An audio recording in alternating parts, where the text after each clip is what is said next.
All right.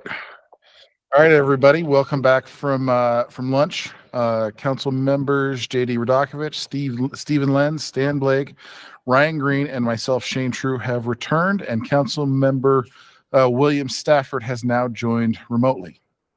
Next on the agenda is docket number 23-3801, a contested case motion hearing. I will note for the record that I have recused myself from this matter and will not take part in this hearing. And I will now turn the gavel over to Councilmember Stan Blake to preside over this portion of the meeting. And I'll get out of here.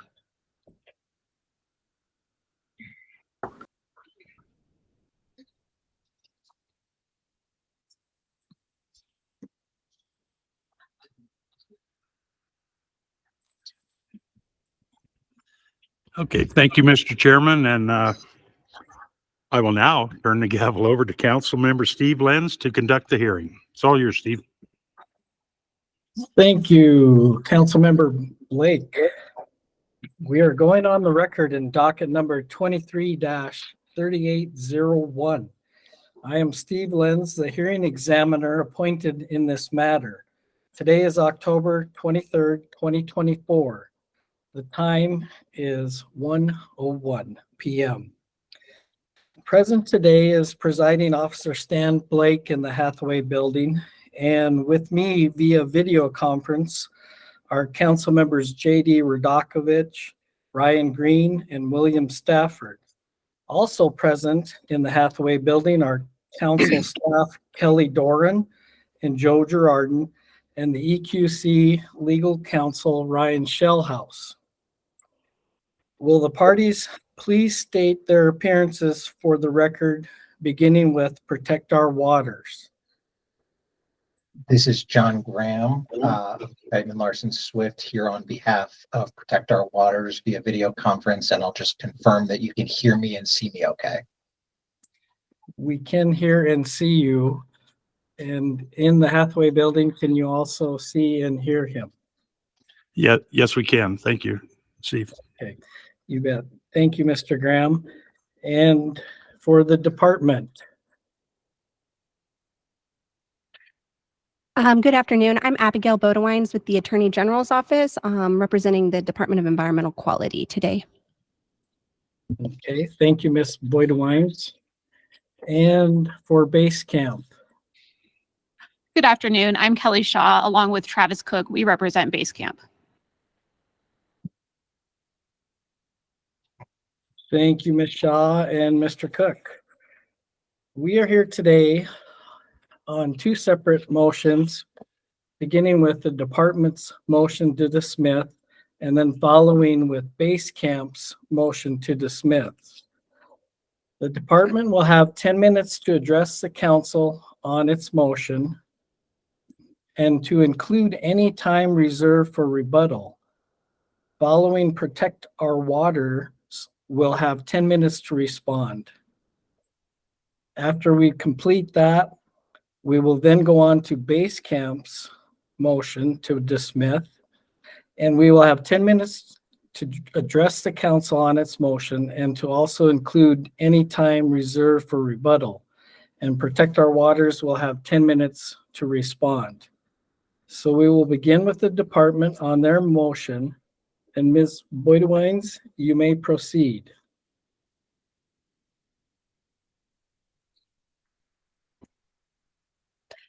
May it please the council, Abigail Bodewines, representing the Department of Environmental Quality.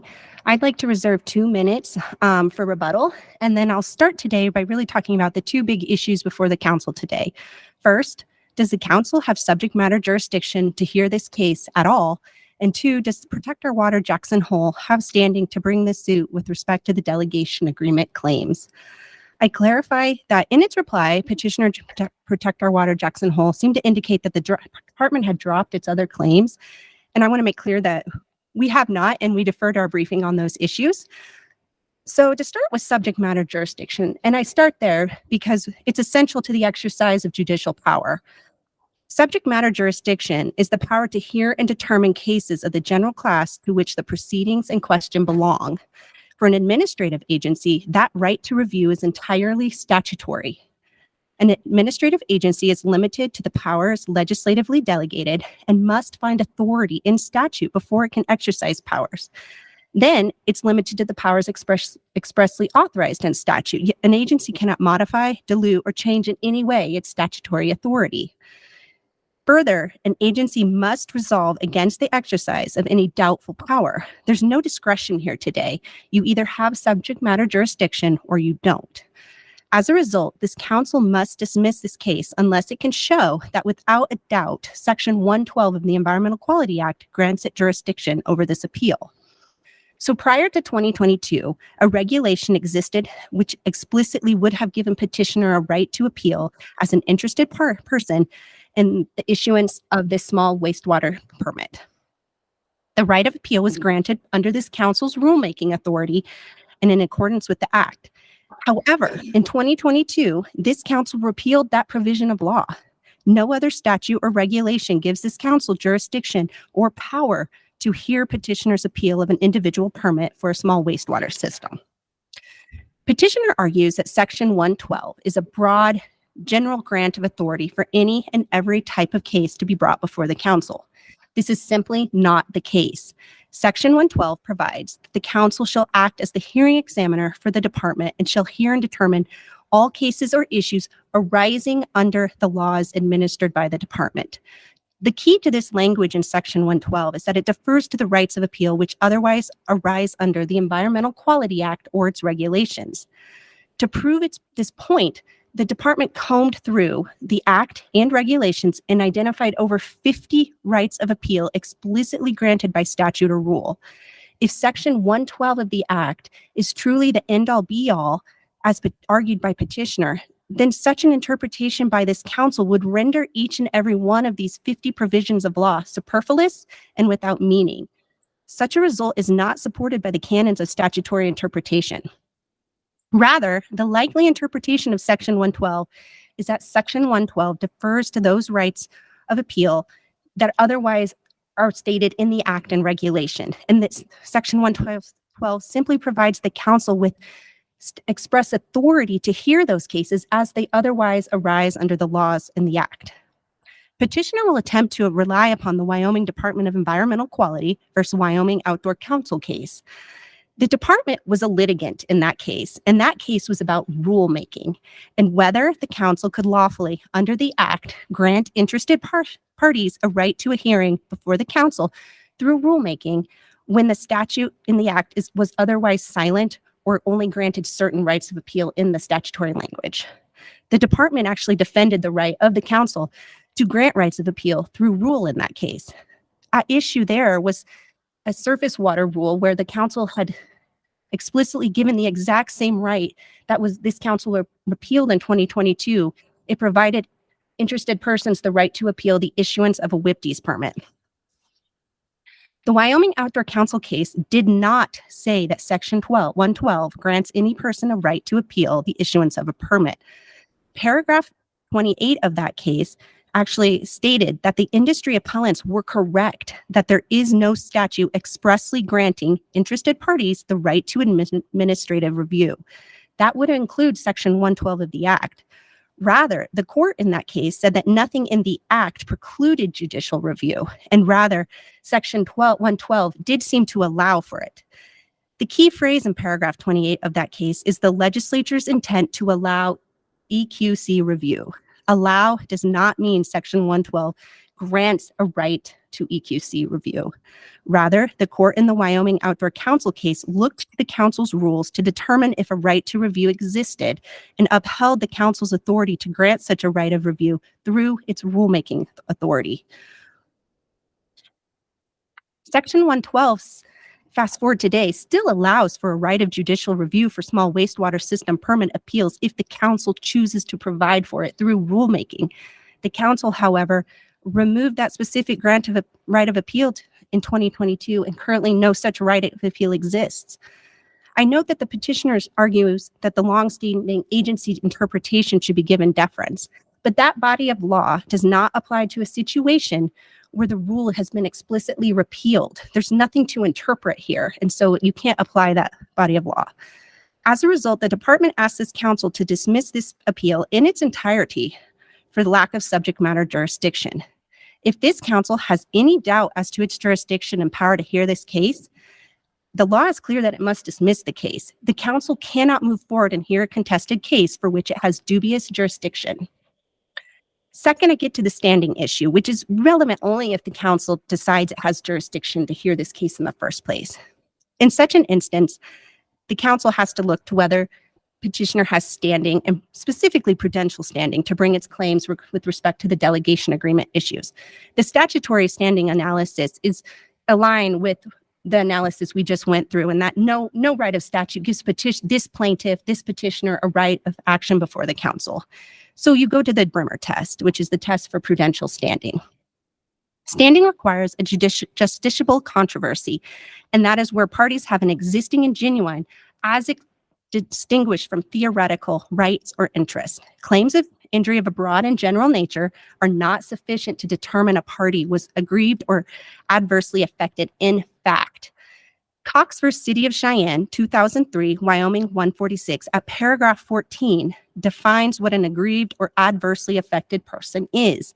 And it is one who has a legally recognizable interest in that which will be affected by the action, and a potential litigant must show injury or potential injury by alleging a perceptible rather than a speculative harm.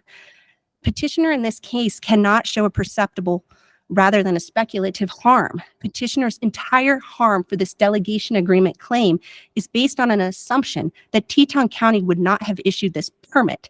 This speculation doesn't amount to a harm. Petitioner assumes to know what Teton County would do on a permit application, and further assumes that any decision by Teton County would be more to its liking. There's no legally recognizable interest here. Teton County is the party who would be harmed and who should be enforce the perceived violations of the delegation agreement. Teton County is the party who is responsible for determining the extent to which they request delegated authority. And it is through this cooperation that the county and the department have worked through in terms of issuing this permit. And it's Teton County whose rights under the contract, which lays out the parameters of the delegation that they can challenge. So with that, I ask the council to dismiss this case entirely for lack of subject matter jurisdiction, or alternatively to dismiss the delegation agreement claims due to a lack of standing. Thank you, Ms. Budewines. Executive Director Doran, what is our time reserved for rebuttal? At 1.5 minutes, Mr. Hearing Examiner. Thank you. Mr. Graham, your response. Your mic is off, sir. My apologies. Thank you, Hearing Officer Lenz, and Council for the opportunity to present today. I think I want to start, this briefing has been extensive, and I'm sure based on that, the Council's well aware of these issues, but since it's been a while since we've been in front of you in person, I want to start with the big picture here, which is that the Environmental Quality Act has a statute, 3511-304, that says the Department of Environmental Quality shall delegate is the exact words it uses, to the county the ability to permit small wastewater facilities. That same statute allows the counties to pass regulations that are stricter than the DEQ's regulations. So the big picture here, the claims that Base Camp and the DEQ are challenging, is how JH has claimed that, hey, you have this statute that says you have to delegate. And in this case, you actually did. And because Teton County's rules are allowed to be stricter, you can't say that when somebody's unhappy with Teton County's rules, they can just come back to the DEQ. So that's the big picture background here, the claim that DEQ and Base Camp are trying to get rid of. It is a straightforward, narrow claim that goes directly to the DEQ's authority to issue this permit. I also think another thing that's helpful to start with here today is a little bit of the procedural background. And kind of, the motions to dismiss that are in front of you today were originally filed all the way back in fall of last year. At that time, the DEQ and Basecamp were making an extremely limited argument, saying only this claim that under 304, the DEQ has no more authority should be kicked out, but essentially acknowledging that the EQC had the authority to hear all the other issues that are raised, the potential violations of Class 1 water standards, the potential setback violations. They were trying to excise this very specific claim that they were concerned about, and that's frankly not tenable for them on the merits. Those motions kind of sat there for a number of reasons. Procedurally, in early March, we were approaching our deadline to amend, and at the same time, the DEQ itself had suggested that these claims were more amenable to resolution via declaratory judgment action in district court. They said that in their own briefing. So in an effort to kind of exhaust every available option, PowJH filed a declaratory judgment action in district court. Now, as the EQC is well aware, the district court dismissed that claim. District court absolutely said, we want nothing to do with this deck action. It's not why we're here. If you want to do this as a deck action, Teton County should be the party bringing it. We disagreed with that ruling. We're up on appeal to the Supreme Court on that issue now. But at the same time, and it's important to highlight that they did that under the heightened Brimmer test for standing. The DEQ then filed a renewed motion to dismiss, essentially pointing the EQC back to the district court. And at that point, PowJH took a really, really long and hard look at this with the honest question of, given this ruling from the district court, do we just kind of have to sit and wait until we hear from the Supreme Court? Is this dispositive of what's also going on at the EQC? And when we drilled down into it, the district court action was just not dispositive at all. You can see that argument in our response to the supplemental motion to dismiss, but there were two keys. The first one is Wyoming statute 3511-112, which Ms. Bodewines discussed as well, says the EQC can hear all cases contesting a grant of a permit. And then you have Wyoming Outdoor Council, which very explicitly says that one of the types of claims contemplated by that statute is a claim by a third-party environmental group that the DEQ did not comply with its own statutes when it was issuing a permit. The claim in Wyoming Outdoor Council is identical to the claim here. Did you comply with a statute when you were issuing an individual permit? And then the second argument that was key in that response was that the Brimmer test for prudential standing, which is what the district court used, does not apply at all if the statute gives PowJH the right to appeal under the statute. Now, Ms. Bodewines and I are going to disagree on this, but I trust the council to read between the lines on this. I think it's very clear from their reply that this was a oh no moment for the DEQ, and they shifted their entire tactic from this very narrow and surgical claim that this one part of the case that's the most damning for them can't proceed, to this huge expansive claim that, hey, turns out third-party environmental groups can't contest the issuance of individual permits. That's just an untenably broad reading of how limited this court's jurisdiction is, and flies in the face of what's actually said in the text of the Wyoming Outdoor Council case. And, on that, I think it's worth highlighting the specific language that was used.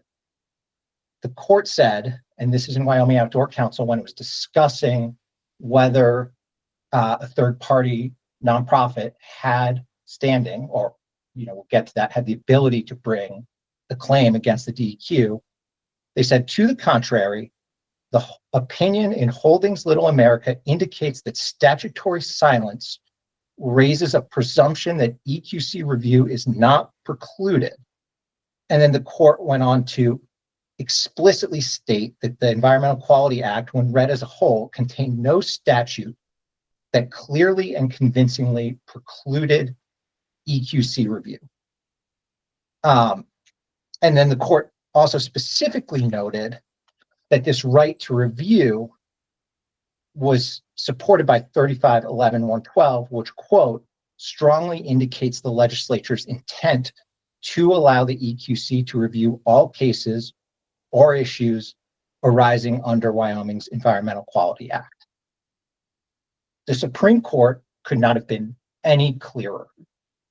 Third-party environmental groups can bring exactly this type of claim. It's right there in black and white. And at this point, I want to turn back to Ms. Beaudoin's argument. She explicitly says here that she explicitly said today, I apologize, that because there's no statutory right to appeal, you have to use prudential standing.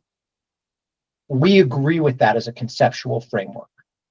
When you have a statutory right to appeal, the question is just, do you have a right under the statute to appeal? When you don't have a right under the statute, or for reasons that we don't need to get into today, when you're bringing a declaratory judgment action, you have to satisfy this Brimmer test. Now, Ms. Beaudoin's went directly into potential standing. And this entire argument is premised on a finding that there's no statutory right to a claim.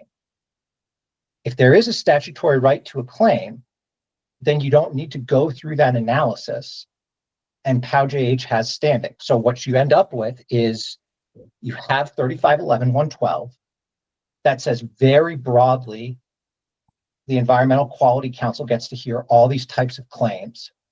And then you have the Wyoming Supreme Court saying in Wyoming Outdoor Council, yes, specifically these types of claims that Wyoming Outdoor Council brought in this case and that POW-JH brings in this case are within the scope of 112.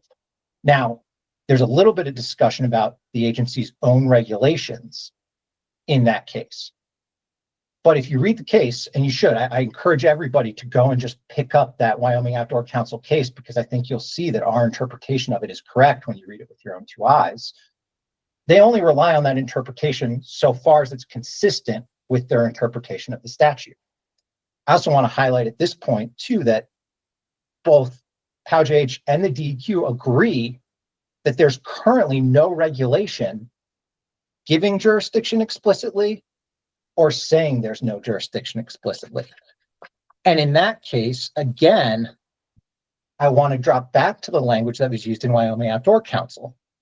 Statutory silence raises the presumption EQC review is available. Period. Full stop. Those are the words from the Wyoming Supreme Court. Here, there's no regulation either way. So the presumption is that statutory review is available.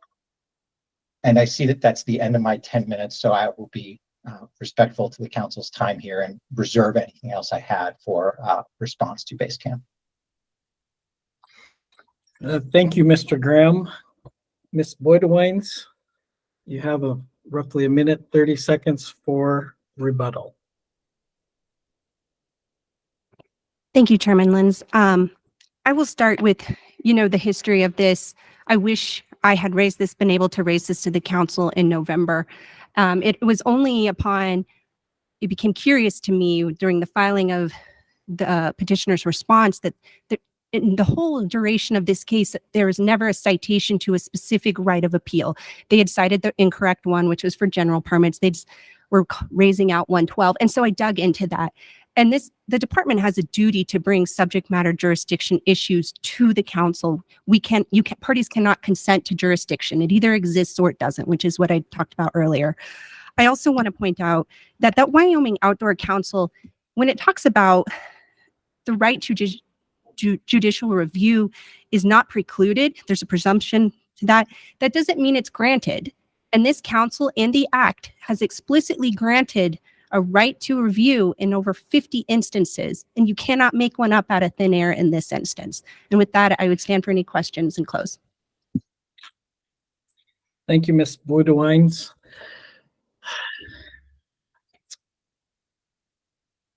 At this point, we will be done with this portion of this motion to dismiss until we take action. We will now move on to Base Camp's motion. And we will ask that we bring Ms. Shaw and Mr. Cook to the front to go into that proceeding. There will be a point at the end of both of these that council can ask questions of the parties, and we will do so at that time. So, Mr. Hearing Examiner, are you able to see the other party's table, or do we need to have them move? I can see him off to the right. Yes. Okay. Would it be easier if I used the podium, or could you hear me better, or is this all right? Nope. This will be just fine. Thank you. Okay, very good. Get as close to the mic as I can. Okay, and just want to point out to you as well that if you are reserving any time for your rebuttal, please announce it now. Yes, I would like to reserve 2 minutes for my rebuttal. Okay, thank you. Ms. Shaw, please Was it proceed. slide? Okay. Oh, there we go. Okay, much easier. Okay, good afternoon, Hearing Officer Lenz, Presiding Officer Blake, members of the council. As I said, my name is Kelly Shaw. I represent Base Camp along with my co-attorney Travis Cook here and Stacia Berry, who is not present. We thank the council for the opportunity to speak today in support of our motion to dismiss.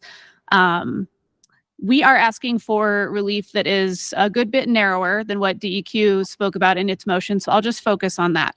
What we're really asking the council to do is to narrow down the issues in this appeal so that when we get to an eventual hearing on this matter, we can have a straightforward hearing that, you know, it's going to be complex regardless because we do have 3 parties and multiple claims, but the council has an opportunity here to limit that hearing just to the claims that it has the ability to grant some kind of relief for.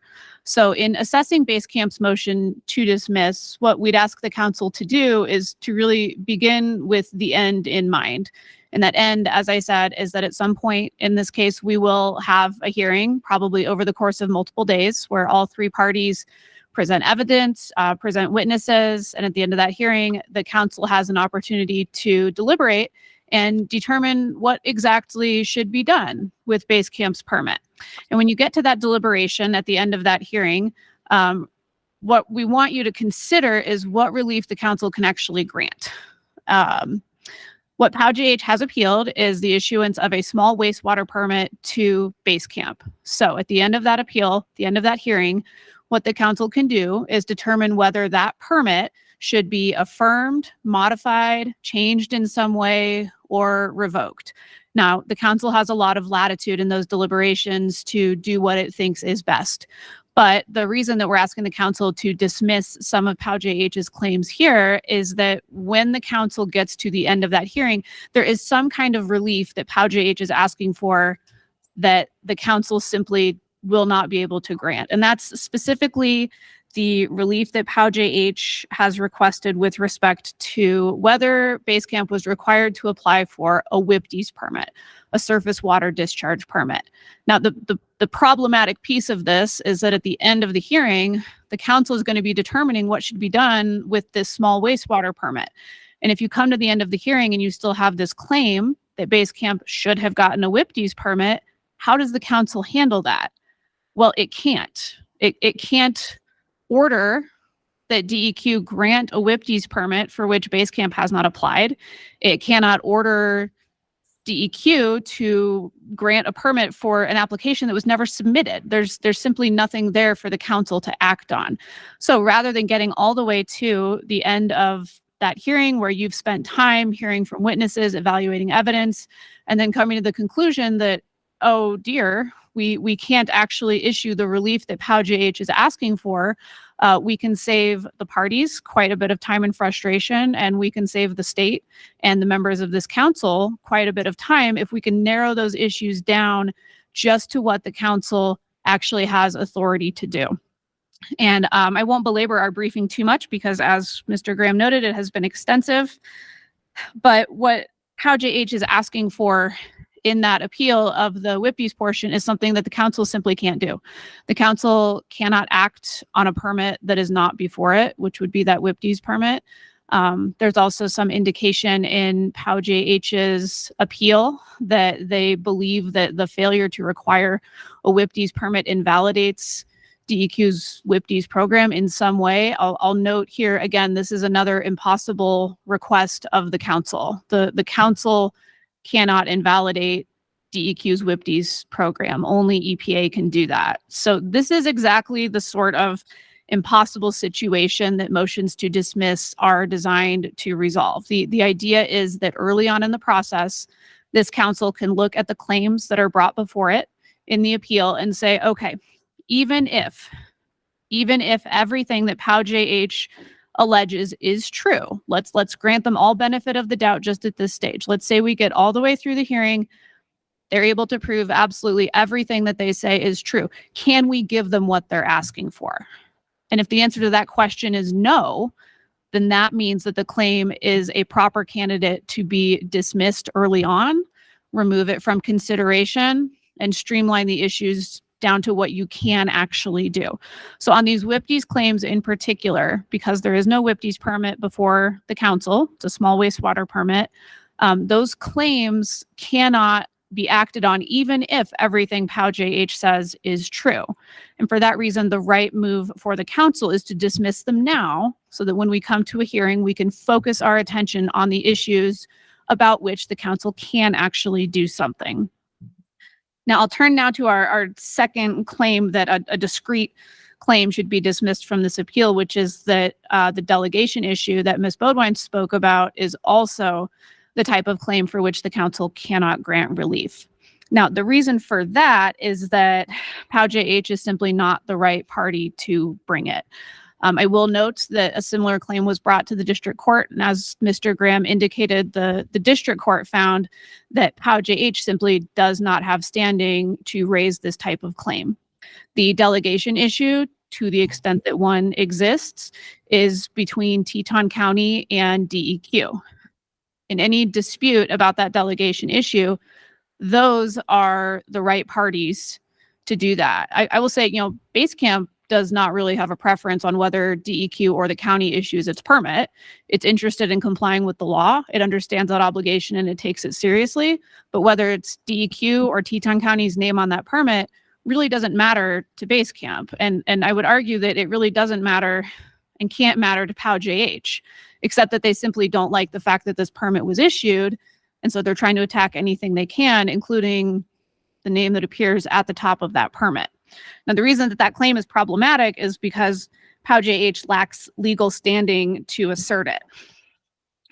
And as Ms. Bodwine's noted, this motion to dismiss in the briefing has evolved pretty significantly over the last year. This started out as a fairly narrow request to simplify the issues and kind of focus on the claims that can be brought properly before the council. But we agree with DEQ's conclusion that there actually is not an underlying right of appeal for this permit. Base Camp's motion to dismiss argued that POW-JH does not have standing to challenge the delegation issue.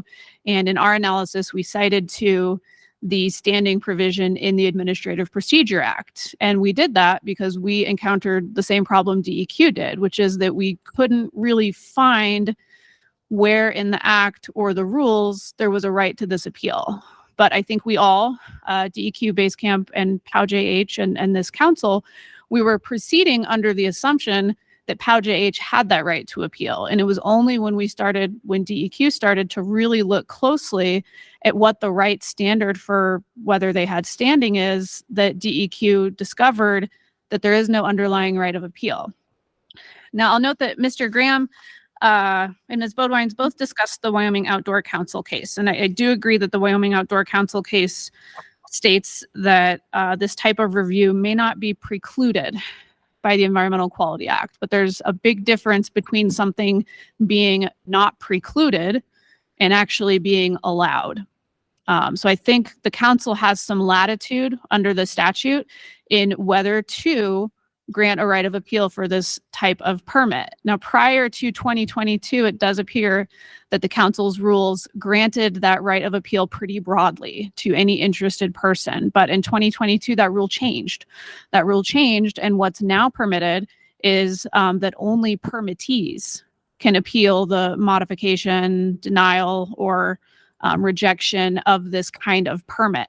And that squares with how we think about standing issues throughout the state, which is that you have to be the type of person who's directly impacted by this decision in order to have that right to appeal. So to the extent that this type of appeal could have been brought 3 years ago under the prior version of the rules, I think the plain reading of those rules is that that right of appeal no longer exists in those rules. For those reasons, Basecamp requests that the council grant DEQ's motion to dismiss this appeal in its entirety. If it finds that that is not warranted, we continue to urge the council to narrow the issues by at least dismissing some of these discrete claims that should not proceed to hearing. I'll reserve my remaining 30 seconds. Thank you. Thank you, Ms. Shaw. Okay, let's record show that there is a 30-second rebuttal time available to Basecamp. Mr. Graham, your response. Your microphone. I'm never going to remember to do that. I apologize. Thank you, Hearing Officer Lenz and council members. I think I want to work backwards through what Basecamp just argued, because I think that's the most logical way to do it. And I want to start with a specific phrase that Ms. Shaw used. She said the Environmental Quality Council has wide latitude under the statute to create an appeal right or not create an appeal right. That is not what the black letter of Wyoming Outdoor Council says. Wyoming Outdoor Council says 3511-112 creates that appeal right, and that to the extent the department had regulations on that issue, those regulations were consistent with the statute. The DEQ cannot promulgate regulations that are not consistent with the statute. And the Wyoming Supreme Court has told you that Section 112 creates an appeal right. You could not tomorrow go and write a regulation that says, actually, there's no appeal right for third-party nonprofits. You already have black letter law out there saying that that's not a feasible interpretation of the statute that would be within the Environmental Quality Council's purview to draft. That's that, I'm sure all of you are familiar with rulemaking. Since you play that role, you can only promulgate rules that are consistent with the statute that exists. So the Wyoming Supreme Court has already told you can't go out there and pass a rule saying third-party nonprofit can't appeal an individual permit. You had a long-standing interpretation made via rule that they could. That interpretation gets repealed. Now it's totally silent. How do you act within the context of that silence in the rules? Again, you have clear direction from the Wyoming Supreme Court. The presumption is that you can bring this appeal, and that it's unlikely you could have written an opposite rule of the one issued in Wyoming Outdoor Council. So the only way to read the statute and the rules as a whole is to generally confer that right. And, I really want to highlight that specifically Ms. Bodewines and to some extent Ms. Shaw have pointed out that other rights exist to appeal, and reading Section 112 as kind of expanding beyond those specific grants of rights is too broad. That was explicitly rejected in Wyoming Outdoor Council in kind of black letter language from the Supreme Court. There, the court noted that Wyoming Outdoor Council, sorry, I'm looking at the wrong section here.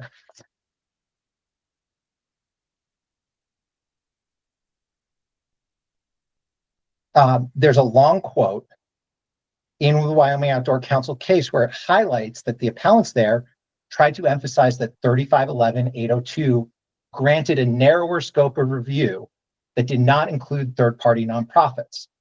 And because there was a narrower grant, you couldn't say that Section 112 also included these other groups.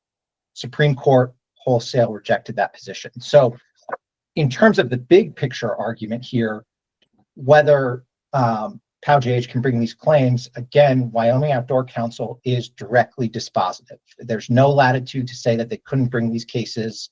The Wyoming Supreme Court has explicitly said that this is the type of claim a third-party nonprofit can bring. Now, POW-JH has also, Basecamp has also said that POW-JH is not quite the right party here because it's a contract between Teton County and DQ that we're trying to enforce. That's just wrong. And you know, the example that I like to use in these types of cases, and the one that we've cited to you, is this issue with DUI stops. And that's one of the cases we've cited to you in our briefing. You know, when you get stopped, let's say you're like me or any of you down in Cheyenne, and you live kind of in a municipality that's close to a county. And that boundary's right there, and you get stopped at DUI checkpoint that's, say, just on the county side, but you're stopped by a City of Cheyenne or a City of Jackson police officer. They can only make that stop if there's a written agreement between the two municipalities.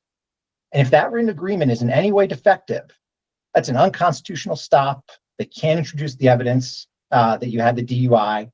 They acted outside the scope of their jurisdiction. Now, it could have been within their jurisdiction if the agreement was right, but the courts will look through and evaluate whether that agreement was valid as evidence of whether there was authority to take some act. That's exactly what we're asking you to do here. You're not enforcing the delegation agreement at all. Section 304 exists. It says that the DEQ can't exercise authority when a county requests it. You're looking through and seeing whether Teton County made that request. And if they did, then the DEQ is not complying with the statute. You know, it's the same thing as when there's an invalid stop by a police officer that they purport was done pursuant to a jurisdictional agreement. It's well established that these types of governmental agreements can be evidence for compliance or non-compliance with the statute, or in the case of DUI stops, the Fourth Amendment, a constitutional provision. So this idea that POW-JH is somehow not the right party to bring this claim is just not a non-starter. You don't need to enforce anything in the agreement between Teton County and the DEQ to resolve this case. All you need to find is that because the agreement exists and nobody disputes it exists, DEQ doesn't have authority under 304. Finally, I want to get to this point source discharge permit. I've cited to you in our briefing, I think this is very clear. Section 11 of Chapter 3 says the director may deny a permit or coverage under a general permit for any of the following reasons. So Ms. Bodewines argued that that only applied to general permits. It does not. It applies to individual permits and general permits. One of the reasons is it does not comply with, quote, other applicable water quality rules. The requirement of a point source discharge permit is an applicable other rule. And to the extent, you know, either Basecamp or the DEQ are going to argue that that may is permissive, well, that's the only grounds for denying anything in Chapter 3. So, you know, if may is permissive and it doesn't require revoking the permit, the DEQ could issue a permit that violated every stricture of Chapter 3, and there'd be no way to challenge it. It's just an untenably broad reading of that section. So there's absolutely an incorporation of requirement with other rules in the permit. And because the permit does not comply with another rule, you have the authority to revoke it. And finally, you know, I think it's again just important to highlight on a big picture level, Ms. Shaw started with discussing how this case can be narrowed and that we're going to have a long hearing dealing with a bunch of things, including the setbacks, whether an Army Corps delineation actually occurred, whether the hydrology supports nutrients flowing or not flowing into a Class 1 water. I would argue that the most efficient way to resolve this case is to recognize that you can take on this statutory issue and head it off at the pass. If the DEQ did not have the authority to issue this permit, We can resolve this matter at summary judgment. We don't need a hearing. We don't need to spend a bunch of everybody's time and money on experts and hotel rooms in Cheyenne and multiple days of testimony. We can tell all the parties to go back and go to the right entity, which is Teton County. It's an efficient resolution of this case that's explicitly required by the rules. And the reason Base Camp, and to some extent the DEQ has other institutional interests. You know, they've been issuing permits like this for a while, and I acknowledge that this would be inconvenient for them. But it's the right rule. And the reason they're fighting so hard against this rule is there's not a defense on the merits. If you pick this up, there's no way to avoid ruling this has to go back to Teton County. And to avoid that, on all of these propounded technicalities, none of which have any merit, is irresponsible. And with that, I would ask that this council deny both motions to dismiss and allow the case to proceed, including summary judgment briefing on whether the DEQ had authority to issue this type of permit. Thank you. Thank you, Mr. Graham.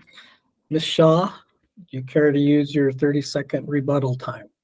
I would briefly. I want to clarify just one point, which is what we mean when we say that the statute gives EQC some latitude to grant rights of appeal like this. There is some space in the statute because it's a little bit unclear. When a statute is unclear, an administrative agency can pass rules that fill in that gap. Once those rules are passed, that gap is filled in and that latitude closes. And that's what we're saying happened here, is that when those rules were changed in 2022, that right of appeal narrowed from an interested person, whoever that might be, down to just the permittee. So that's what we really mean by latitude. Just keep that in mind. And with that, we will renew our request that the council dismiss this action. Thank you. Thank you, Ms. Shaw. Okay, I'm going to approach this to the council in two separate actions here. Does the council have any questions for Ms. Boydewines and or Mr.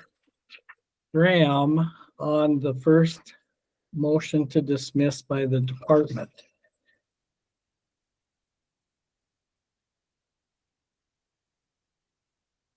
I'm looking at pictures on the screen and into the Hathaway building, and I am not seeing any questions coming forth. Secondly, then I would ask the council, do you have any questions for Ms. Shaw and Base Camp or Mr. Graham and Protect Our Waters in the second motion? Okay. There being none, I thank you all, and this concludes the hearing. I will now turn the gavel back over to Presiding Officer, Councilmember Blake.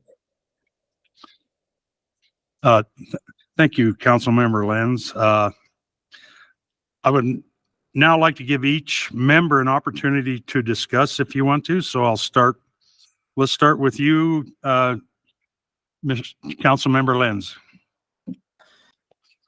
Thank you, Presiding Officer Blake.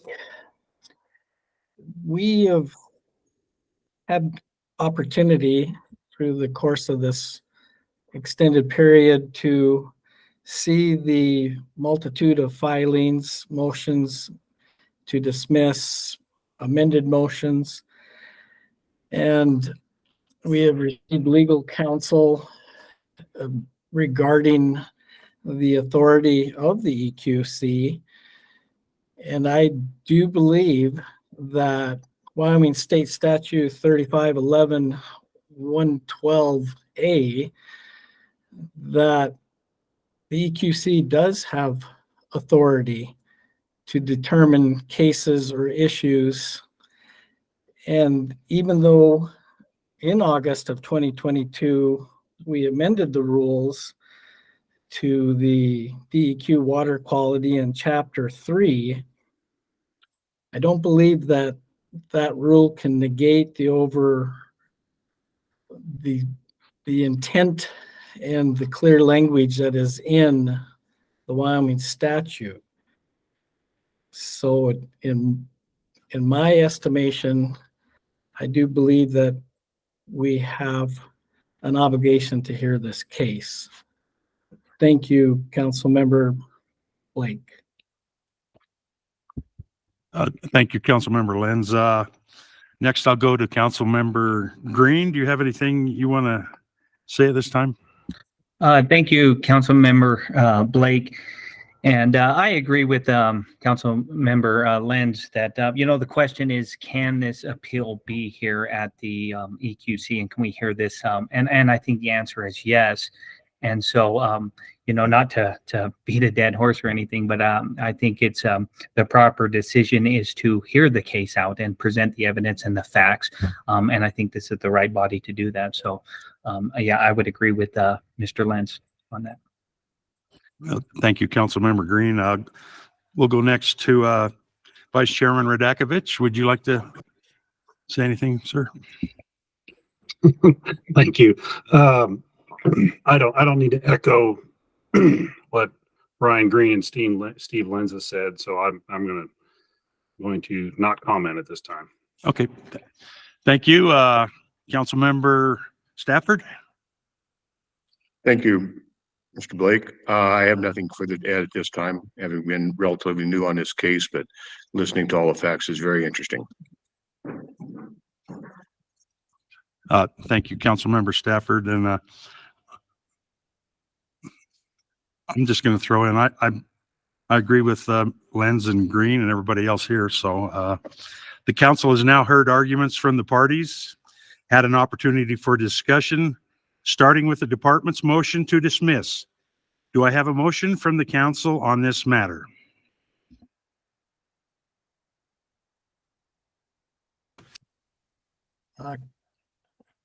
Councilmember Blake, this is Councilmember Lenz. I would make a motion to deny the department's motion to dismiss. I will second. JD Radakovich. Okay, we have a motion to dismiss DEQs moved by Lenz, seconded by Radakovich. I just want to make clear. I think the motion was to deny the motion to dismiss. Yeah, I don't know what I said, but yeah, deny sounds good. It is moved and seconded that we deny DEQ's motion to dismiss. Is there any further debate? Seeing no debate, I will now call a roll call vote on the motion to deny DEQ's motion to dismiss. Councilmember Lenz. Aye. Councilmember Stafford. Aye. Councilmember Green. Aye. Vice Chairman Radakovich. Aye. And I will vote aye as well.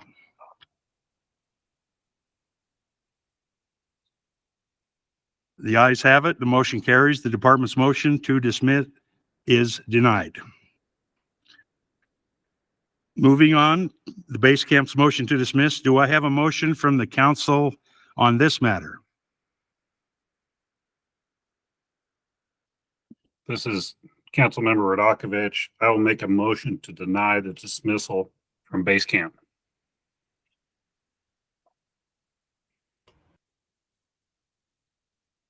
Okay, we have a motion on the floor to deny base camps. Is there a second? And I'll second that. This is Councilmember Green. Okay, it's moved and seconded that we deny base camp's motion to dismiss. Is there any further debate?